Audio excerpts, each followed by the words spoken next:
Ці дівчата – учасниці жіночої афганської команди з робототехніки. І нещодавно вони бігли зі своєї країни, оскільки владу захопило угрупування «Талібан». Зараз частина з них перебуває у Досі, столиці Катару. Ще 5 дівчат полетіли до Мексики. Їх евакуювали з міжнародного аеропорту в Кабулі. Кажуть, кілька днів не могли покинути країну, оскільки у повітряній гавані було занадто багато людей і там робився хаос.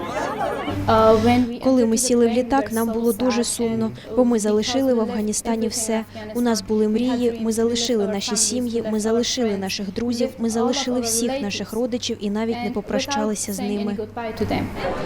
20 років тому, коли в Афганістані правив Талібан, дівчаткам не можна було вчитися. Потім, коли угрупування скинули, був період, коли жінки і дівчатка стали отримувати більше прав. Так, ця команда з міста Герат у 2017 році отримала спеціальну нагороду на міжнародному змаганні з робототехніки у Вашингтоні.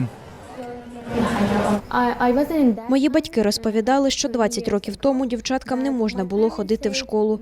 Вони повинні були залишатися вдома і займатися домашніми справами. Я сподіваюся, що на цей раз все буде не так, що вони зможуть вчитися і у них буде свобода, яку їм гарантує іслам.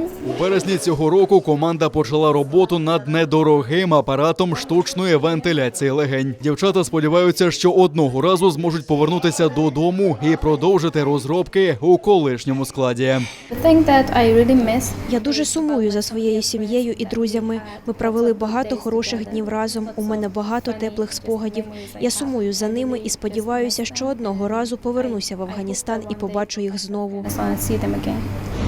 Талібан захопив Афганістан 15 серпня, після того, як Сполучені Штати та їх союзники вивели війська з країни. США та інші країни поспішають завершити евакуацію всіх іноземців та афганців до 31 серпня. Це крайній термін, узгоджений з талібами.